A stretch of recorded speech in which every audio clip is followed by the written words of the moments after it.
Hello and welcome to another Challenge Andy video. So today we are going to go through the top 3 tips to help increase your chance of succeeding on this 12-month challenge. So let's go with number 1. So number 1 is all about SMART goals and setting yourself goals that you can achieve in 3 different stages. So short term, medium and long. So 3 month, 6 month, 12 month.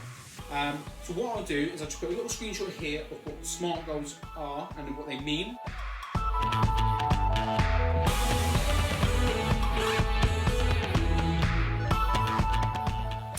So as you can see, it gives you kind of different reasons to what they do. This is obviously in some sort of computer term, but ideally they're all pretty much the same. And what you're going to do is you're going to get a bit of paper or write on your phone, just somewhere that you can always look at and write down 3 months and write your SMART, and then you do 6 months and 12 months. So your 3 months is probably going to be the easiest one to initially start with, because you're going to basically just going to set yourself up ready for the challenge basically.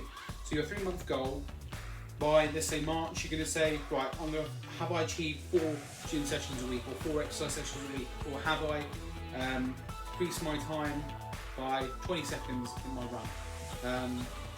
Stuff like that, something that's smaller that you're going to almost set yourself up ready for the next 9 months to go. So another example would be looking to diet, for example. So you cut out or reduce your drinking. So if you're drinking throughout the week, I've been guilty of that the last month. So you might stop drinking. So that might be your first initial SMART goal. So you might set yourself stop drinking for the month and gym twice a week. And then when it comes to your 6 month goal, you get you can set yourself a couple of each one. So it doesn't necessarily just have to be one. 12 month goal will probably be your overall one that you want to achieve. So if it is to lose weight, that's how you're going to do it. And then how are you going to do that? You're going to do that by losing the drink out every week or increasing your exercise sessions a week. So it kind of all interlinks into each section. So your 6 months is going to be your halfway point. So if you've only lost 3 pounds and your aim is to lose a stone, and you're at the 6 month mark, you're going to have to increase or up the ante a little bit the next 6 month period. So that's why you're there. They're there to motivate you as well. And what I want you to do is on that 3 SMART goal bit of paper or whatever you put it, at the bottom of it, I want you to write down why you want to achieve what you're doing. So the 12 month period that you're setting yourself, or we're setting ourselves to do, why are you doing that? So for example, why am I doing it? I've got my SMART goals there, and I'm going to put why, which is to feel better about myself and to not look at myself and feel like an overfilled sofa. That's how I'm describing myself at the moment. Or to try and get back to where I was 2 years ago when I was at my fittest and I was physically looked better, or physically looked like a PT if you like. So yeah, that's what I would put at the end of mine. I've got all my goals all set out. I've got a whiteboard in my room. I've just put down every goal I want for the year. Fitness, non-fitness. It's just good to have something to aim towards rather than just going to think about them and do it. If you need that physical, I'll get paper or whatever to actually look at what you're doing, then have it there. I wouldn't say resolutions, I'd say more lifestyle choices. So that's what you're going to do for number 1. Number 2. So number 2, we're going to look at what we enjoy. This is going to simply help you to achieve your SMART goals, because if you're going to set yourself 2 days a week to go out running and you hate running, why are you doing it? Because that's not going to motivate you to then go and do your goals. So you need to actually find something you enjoy. If you haven't actually tried stuff like running or walking or biking or whatever, then obviously go out and try it. And if you don't like it, then great, then you just tick that off your list and don't do it. The same with people that don't like going to the gym. Don't go and do it. Or if you're going to go and do it, try something different that you haven't done before when you've been at the gym. So if you only go up the gym and you just do cardio all the time, do weights. I recommend that anyway, but go and do weights. Go and try a mixture of the both. And then you can actually say, actually, you know what, I quite enjoy that, or no, I've actually felt quite good after I finished it. It's like, I don't necessarily enjoy running 100%, but I like it because, one, I like to actually get my steps up in my Fitbit. I like the feel of a run after I've done it, and the accomplishment I've done.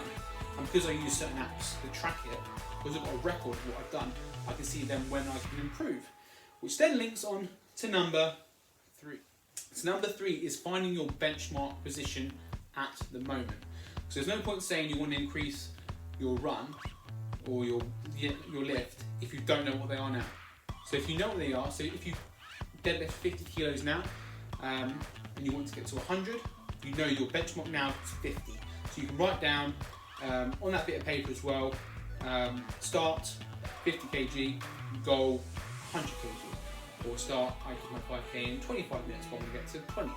That's where you need to kind of set yourself up. You need a set point to start. There's no point running the race if you don't know where the start is or the finish. So you need both. You can't have one without the other. So you need to have that set ready. So if you don't know what your, for example, your weight is, and if weight is your big thing, then go and get yourself a set of scales.